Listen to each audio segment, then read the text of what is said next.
The Hadley family's been involved with New Zealand cricket for 71 years, consecutively, might I say, in so many different roles within the game. Dad, of course, played for New Zealand, captain New Zealand in 1949. My brother Dale played something like 26, 27 test matches for New Zealand. And Barry also played one-day international cricket for New Zealand. In fact, the three of us played in the 1975 World Cup. Well, over a long period of time, you've achieved so many things, and you have something tangible to look at, like a ball or a bat, a program or a book or a medal or something of that nature, and you can look at it for so long at the end of the day. Well, it's got to the stage in our lives where it was time to move on and change direction. The catalyst for that was that when Dad died 3 years ago, I was charged with the responsibility of the family to go in there at home and sort through all the items that he had, bearing in mind that I've collected for 40 odd years myself, so I guess I know a little bit about it. And we're finding all sorts of things that we didn't know that he had. We knew he had a lot of books, the Wisden collections and these sorts of things. And just searching through boxes and cupboards and bags and these sorts of things, we found some pretty special items, unique items in fact. And so it was collating all those, and that was a huge responsibility. And then we thought, what are we going to do with them? No one in the family was able to really take on the responsibility of looking after the items. And then the realisation came to me that since Dad's passing, if I was not here tomorrow, the same problem was compounded for my family, and so I decided to make my collection available. I'd like to think that these sorts of things that are important and have been important not only in my life but important in so many other people's life who may have been there to witness the occasion, that it is there for posterity reasons. And if we can't look after it, and somebody would like the opportunity to have something that reminds them of a special occasion, then it's available to them. During my time, there are a number of things that happened during my career, and you get presented with a Man of the Match award or Man of the Series award, gold tray and goblets, various medallions, various cricket balls that are significant milestones that were achieved, a bat that I may have used, in scoring 100.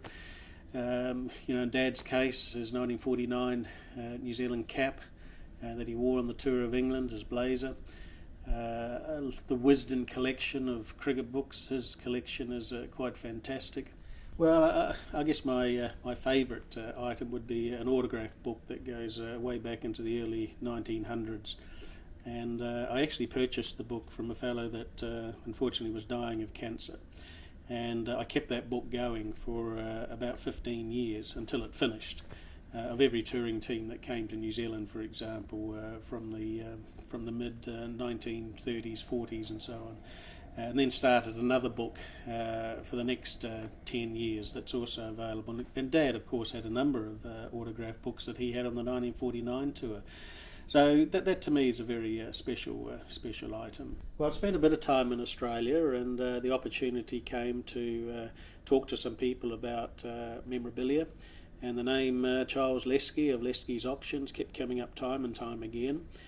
We understood that Lesky's Auctions have had a tremendous reputation in sporting memorabilia in particular, and specifically cricket. A lot of wonderful items of Australian cricket memorabilia particularly has been auctioned through Lesky's Auctions. And basically a phone call followed, a meeting, and since then we've had a lot of communication both here in Australia and in New Zealand. We just liked the contact, the professionalism, the organisation, the fact that there's a structure and a process to go through, that they will in fact produce a catalogue that lists all the items and photographs a fair percentage of them, which is a wonderful record for us, of course, as a collector's item. And the fact too that the way they do the auction, they do it live, clearly on site in the auction rooms. They've got the website, there are people on the telephone all around the world for that matter, so the exposure of it I think was very appealing to us. There are a number of items that clearly are not for sale. Some very, very special items. Some things are on loan actually to the New Zealand Cricket Museum in Wellington for life. Others are on loan to the New Zealand Sports Hall of Fame in Dunedin, and they will remain there. But with the other items, we just felt that it was time to let them go. I think you've also got to bear in mind that when I played Test cricket for New Zealand, we got $100 a Test match. And clearly, when you look at the money and payments around for players today, you're talking hundreds and hundreds of thousands of dollars. So I guess in some way, with the things that we've collected, there might be a little nest egg that would help the whole family at the end of the day. And I should also point out too that in my particular case, I do have my own sports trust. I do support young kids, and maybe there's an opportunity to put some of that money into that particular area. At the end of the day, a decision had to be made by the family that we felt that auctioning the items was probably the best and fairest way to go.